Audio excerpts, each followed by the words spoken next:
איפה נהיה עוד 5 שנים? יש טכנולוגיות שמתבשלות, שאתה כבר יודע שזה הדבר הבא שיפתור את הבעיות הבאות? כשאנחנו מסתכלים על רשת החשמל, כולנו מבינים שיהיה חסר חשמל במרכזי הערים. תחשוב על רשת החשמל כמו רשת הכבישים, היא פקוקה. זה לא משהו שאפשר לפתור אותו בשנה, שנתיים, 3.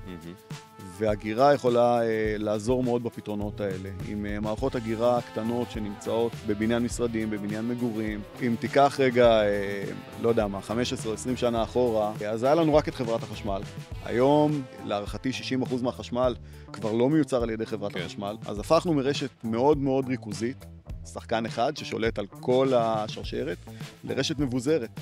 הרבה יצרנים, הרבה ספקים, הרבה מוכרים. הגירה משתלבת בתוך העניין הזה ומבזרת את הרשת עוד יותר, ומספקת לך חשמל קרוב למקום הצריכה שלך, כי החשמל כבר נמצא שם.